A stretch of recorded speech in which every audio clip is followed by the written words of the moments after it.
ఆదివారం సాయంత్రం నల్గొండ పట్టణంలో సంభవించిన ఈదురుగాలులతో సాధారణ జనజీవనానికి ఆటంకం కలిగింది. పలు చోట్ల చెట్లు, విద్యుత్ స్తంభాలు కూలిపోయాయి. పలు ప్రాంతాల్లో విద్యుత్ సరఫరా నిలిచిపోయింది.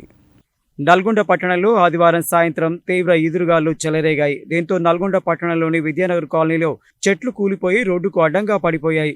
ఫలితంగా ఆ మార్గంలో రాకపోకలకు అంతరాయం కలిగింది. అదేవిధంగా విద్యానగర్ కాలనీలోనే మరోచోట విద్యుత్ స్తంభం విరిగి ఇంటిపై పడడంతో ఇంటి ప్రహరీ గోడ, గేటు స్వల్పంగా దెబ్బతిన్నాయి. దీంతో స్థానికులు భయాందోళనకు గురయ్యారు. మరోవైపు గొల్లగూడ ప్రాంతంలో ఓ ఇంటి పైకప్పు రేకులు ఎగిరిపోయాయి. మరికొన్ని ఇళ్లలోనూ పైకప్పు రేకులు ఎగిరిపోయాయని స్థానికులు తెలిపారు. ఈ విధంగా పలువురు మాట్లాడుతూ తక్షణమే అధికారులు క్షేత్రస్థాయిలో పర్యటన చేసి జరిగిన నష్టాన్ని అంచనా వేసి బాధితులకు వెంటనే పరిహారం అందజేయాలని డిమాండ్ చేశారు. విద్యుత్, మున్సిపల్ శాఖ అధికారులు తక్షణమే రంగంలోకి దిగి కూలిపోయిన చెట్లను తొలగించడంతో పాటు విద్యుత్ సరఫరాను పునరుద్ధరించాలని కోరారు.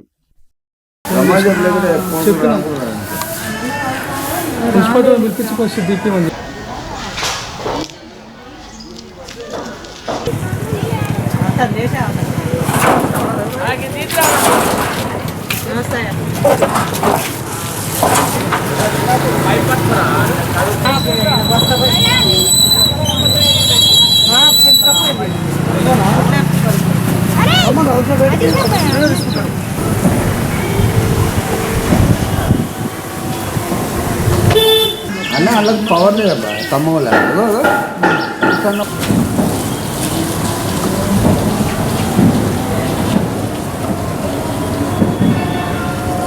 విద్యానగర్ కాలనీ వాసులము.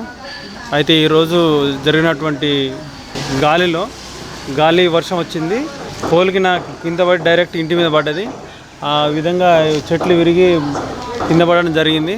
కొంచెం త్వరగా మన విద్యానగర్ సంబంధించినటువంటి ఎలక్ట్రికల్ డిపార్ట్మెంట్, మున్సిపాలిటీ డిపార్ట్మెంట్ త్వరగా స్పందించి తక్షణమే చర్యలు తీసుకోవాలని కోరుకుంటున్నాం. ఈరోజు సాయంత్రం అనుకోకుండా వచ్చినటువంటి అకాల వర్షానికి భారీ ఈదురుగాలులకు నల్గొండ పట్టణంలోని 20వ వార్డు పెద్దబండలో సుమారు ఒక 10 నుంచి 15 ఇళ్ల వరకు ఇంట్లో ఉన్నటువంటి పైకప్పులు మొత్తం లేచిపోవడం జరిగింది. ఇక్కడ హనుమాన్ గుడి దగ్గర ఒక ఇంట్లో టోటల్గా ఒక కప్పులు మొత్తం ఫ్యాను, సీలింగ్ అంతా కరెంట్ అంతా ఉన్నప్పుడు కూడా ఒక్కసారి గాలి రావడంతో అంతా ఎగిరి మొత్తం బయటపడ్డది. దాంతోపాటు చాలామందికి గాయాలైన ఇంట్లో వాళ్ళు పనిచేసుకున్న సమయంలో ఒక్కసారి గాలి రావడంతో గాయాలైనాయి. కాబట్టి ఒకటే మేము డిమాండ్ చేస్తున్నాము, రెవెన్యూ అధికారులు ఇక్కడికి వచ్చి వెంటనే స్పందించి ఎవరెవరికైతే నష్టం జరిగింది, ఎవరెవరి ఇళ్లలో ప్రాబ్లమ్స్ ఉన్నాయని చెప్పేసి మొత్తం నివేదిక తీసుకొని ఖచ్చితంగా వారికి నష్టపరిహారం చెల్లించాలని చెప్పేసి కూడా ఈ సందర్భంగా మేము డిమాండ్ చేస్తున్నాము. అంతా నిరుపేద కుటుంబాలకు చెందినటువంటి ప్రజలు కాబట్టి వాళ్ళకు న్యాయం చేయాలని చెప్పేసి కూడా ఈ సందర్భంగా మేము రెవెన్యూ అధికారులు కోరుకుంటున్నాము.